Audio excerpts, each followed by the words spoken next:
We're starting in the European Parliament today. Why did you decide to come here? The European Parliament is a very special place to me. In the years that I've worked with the Parliament, sometimes on the inside, I learned that it really is a unique place of bringing political interests from so many different countries and cultures together and molding them into something which is, in almost all cases, actually, I must say, quite useful for the citizens. And in the transparent way that they do it, it's really quite unique. Okay, and you have been working with Armenia for a number of years. Do you think this parliament is good for Armenia as well?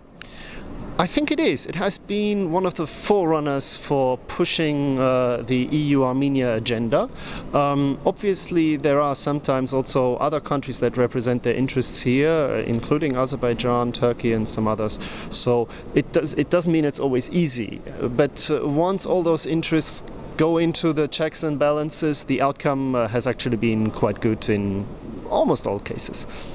I can definitely see that. And since we're here, do you want to show us around a little bit as well? Absolutely, yeah. Great.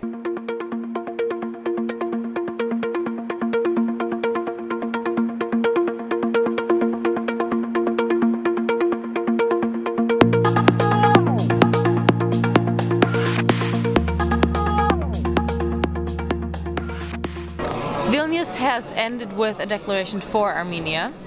Where do you think relations between the EU and Armenia are today? First of all, I think the relations are in a much better shape than they used to be a couple of years ago, when it was still special that just a member of parliament from an EU country is visiting Armenia.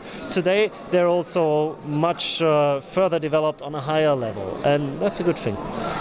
How does that fit in with what happened with Russia and Armenia in September? You say relations have improved. How has that maybe damaged relations between Armenia and the EU? It certainly has put it on a challenge, because the idea that Armenia moves in a policy of complementarity and develops the relationship with the European Union while remaining a strong strategic partner of Russia is not possible if the two large powers are fighting over their idea of what should happen in this region, and a small country like Armenia is caught in the middle. Armenia needs to get out of this situation. I can definitely see that as well. Well, what do you think about heading back to your office, showing us around there a little bit? It's getting busy here, so should we do that? Yeah, absolutely. Yeah, sure. Okay, let's go.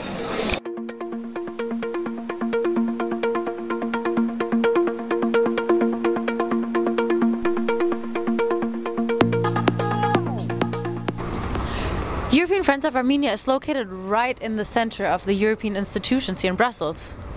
We picked a place for the office which is easily reachable for all the three institutions. The European Parliament is right behind me, we've just been there.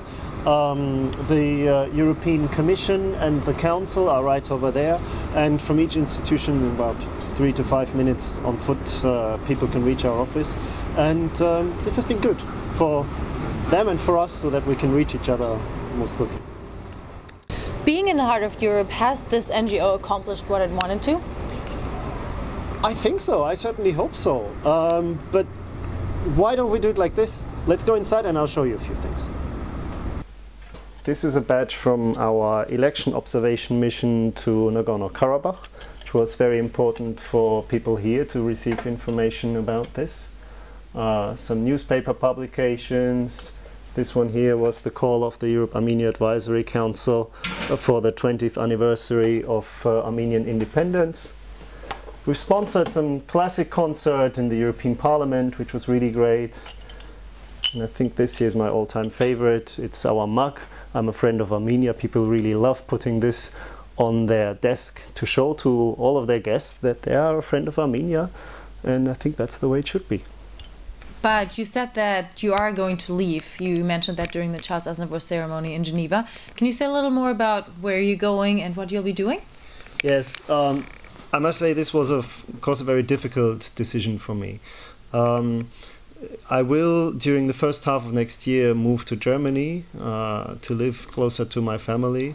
This was, if you like, following conversations with my children and my family, free and sovereign decision that I took. but I think it's really the only option for me to stay in touch with them. But it doesn't mean that I will lose touch with Armenia. It's not possible or thinkable for me, so no worries about this. Who's going to take over this NGO when you're going? It's going to be my colleagues Eduardo and Hovhannes, who actually have been with me also in Geneva. Do you want to see some pictures? I'd love to, yes. Look. This was because it was also actually one of the most exciting projects that we've done, and after 4 years of work, it's finished. Pretty big success. I think so, yeah, because at least this is a picture of Charles Aznavour and the Baroness Cox, and they were all very happy, including the maestro and the Baroness. This is Hovhannes.